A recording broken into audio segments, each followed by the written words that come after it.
বলতাম না, ও গিয়ে ঝগড়া করতো, কি বন্ধ করে দেবো। এই ভিডিওতে আমি দেখাবো আমাদের কস্কো স্পেশাল ব্রেকফাস্ট, মাছ ভাজা। তো এতগুলো ক্রোজন নিয়ে এসেছিলাম, মানে নিয়ে এসেছি এই সপ্তাহে। তো এই সপ্তাহের ব্রেকফাস্ট হবে হচ্ছে ক্রোজন স্যান্ডউইচ। তো সেটা এই hot and cold sandwich. Hot and cold কেন? কারণ ডিম অমলেট থাকবে, আর হচ্ছে বা বয়েলড এগও থাকতে পারে। তার সঙ্গে বারবার প্রত্যেক দিন যাতে আমার পেঁয়াজ আর টমেটো স্যালাডের মতন করে কাটতে না হয়, তার জন্য আমি একটা প্রিপারেশন নেব। আর সেটা ঠান্ডাই থাকবে, তাই জন্য কোল্ড। তো সেটাই দেখাবো। আমার মাকে বলতো সবকিছু কেটে কুটে ফ্রিজে রেখে দেয়, এখন নিজেই সবকিছু কেটে কুটে ফ্রিজে রাখছে। মোটেও না। ফার্স্ট অফ অল আমি কিছু বলতাম না, ও গিয়ে ঝগড়া করতো কি পেঁয়াজ কেটে কেন রাখা হয়। তো তুমিও পেঁয়াজ তো কিভাবে রাখছি সেটাই, ওইভাবে রাখলে গন্ধ হয়, আমি যেভাবে রাখবো সেভাবে গন্ধ হয় না।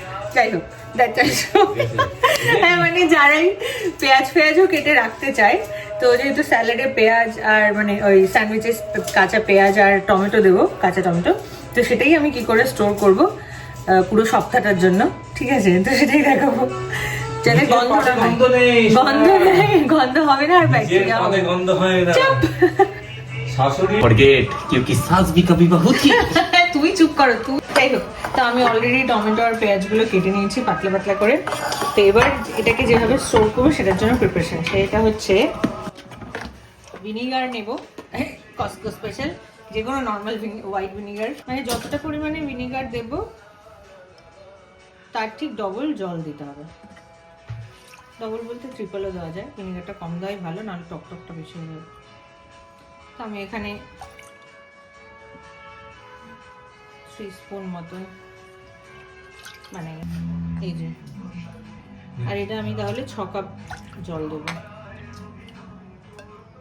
বেশি দিলাম, আমি 8 কাপ মতন জল দিচ্ছি। এর মধ্যে আমি একটুখানি চিলি ফ্লেক্স, ব্ল্যাক পেপার, ওই টেবিলে গিয়ে আমরা খেয়েছিলাম সল্ট, এটাকে বয়েল করবো আমরা।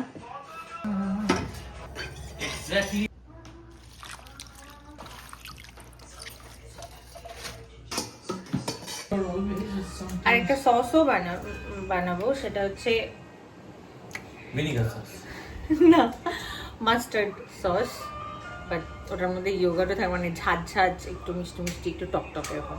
তো তার জন্য আমি সর্ষে ভিজিয়ে রেখেছিলাম, সেটার সঙ্গে একটুখানি আদা আর একটু কাঁচা লঙ্কা দিয়ে ব্লেন্ড করবো।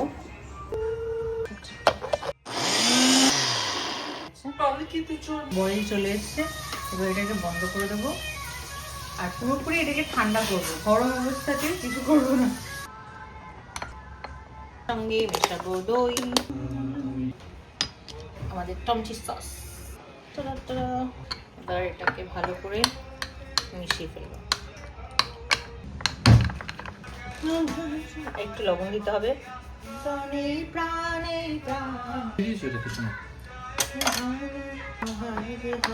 সসটা জাস্ট অসাধারণ হয়েছে।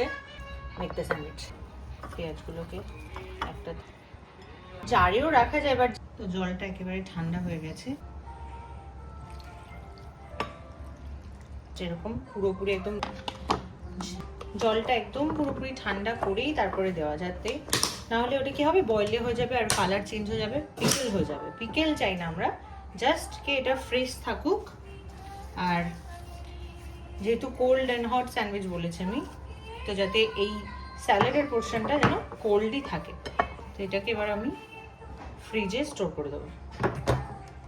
আর একটা জিনিস, সেটা হচ্ছে এই যে লেটুস পাতা, এটাকেও একবারে ধুয়ে আমি ভালো করে পরিষ্কার করে জল ঝরিয়ে, মানে যতটা ঝরানো যায়, এবার আমি এটাকেও সুন্দর করে স্টোর করব, যাতে প্রত্যেকদিন সকালে জাস্ট একটা পাতা বের করে ইউজ করা যায়। তো এটার জন্য আমি এটার মধ্যে, এই প্লাস্টিকটার মধ্যে একটা প্রপার রুমাল মতন বা যে কোনো কটনের কাপড়, শুধু টিস্যু পেপার রাখলে ঠিক ওটা জল জল হয়ে যাবে, তো আমি পুরো প্রপার একটা কটনের এই কাপড়টাই দিয়ে দিচ্ছি।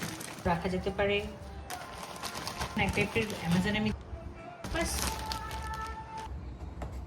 Good morning. তো আজ কাল যে প্রিপারেশন করে রেখেছিলাম ব্রেকফাস্টের জন্য, তা এখন সেটা বানাবো, শো ইউ।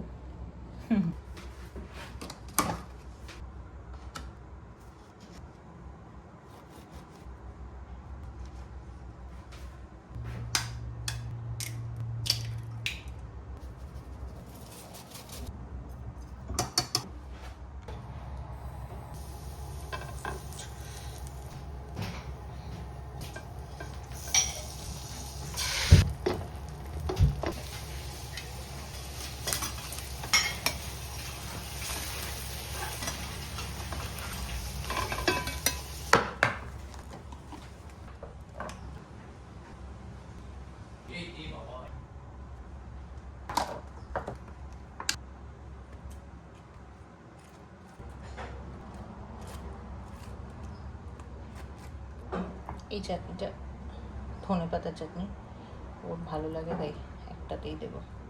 গোট চিজ,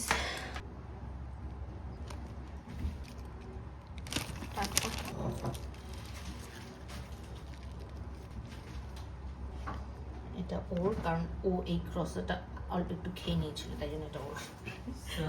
আর এটা আমার। কি সুন্দর লাগছে।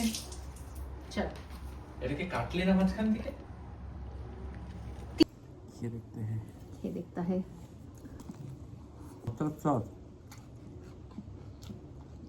কচকচে পেঁয়াজ হেভি লাগছে। সস তো দারুণ হয়েছে না, মাছটা সসটা। দারুণ।